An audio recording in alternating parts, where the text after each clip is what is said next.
Sim, quem diria, né? Petrobras, que ficou muito tempo, aí quase uma década, pelo menos 7, 8 anos, acho que sem previsão, né, de pagamento de proventos, e tem se destacado aí, né, esse ano, recorde absoluto, em mais de 40%, e ainda podemos ter algum anúncio aí, né, daqui para o finalzinho do ano.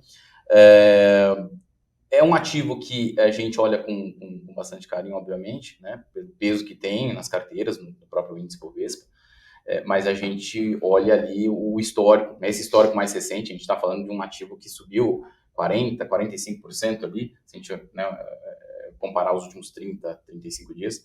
Então, mesmo nesse período que ela ficou ex-provento, né, pagou ali, tem a database onde o acionista tem o direito a receber esse provento.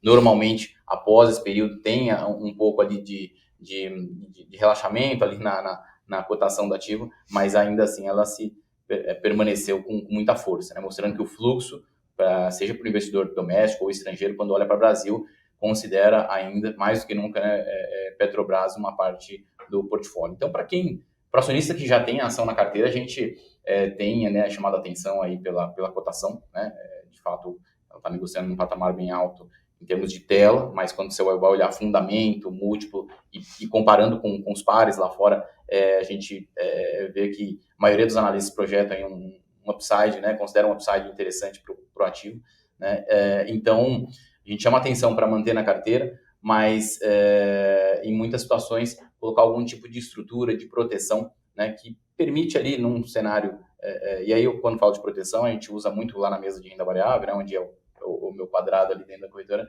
a gente utiliza muitos derivativos para poder fazer esse tipo de proteção de um lado, também permitir, né, algum ganho, ainda participar de uma continuidade dessa alta por um determinado período. Tá? O investidor que está de fora, acho que essa seria uma estratégia mais interessante. Entrar, mas com algumas proteções ali, para você não ficar naquela situação de comprar no topo, que a Petrobras está no seu topo aí, né, nos últimos anos, e levar alguma, né, uma invertida aí pelo meio do caminho no curto prazo.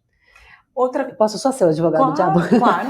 Eu acho que quando a gente fala de Petrobras, a gente tem que pensar em um ponto muito importante, que é o risco político. Eu acho que se tem uma ação, se tem um papel que sofreu com risco político nos últimos anos, foi a Petrobras, né?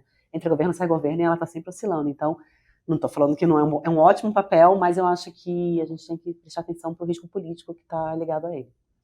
E o interessante e curioso até, né, Helena, que a Petrobras, sem dúvida nenhuma, sempre sofreu muito com isso, por ser, né, a maior estatal do país, mas mesmo com a ingerência do governo, vamos dizer assim, no que se diz respeito à questão do preço do combustível, né, ou seja, nós tivemos uma redução agora, o investidor, ao meu ver, né, eu não sei se você parte dessa opinião também, mas começou a não desconsiderar esse fator, obviamente que não, mas começou a entender um pouco, né,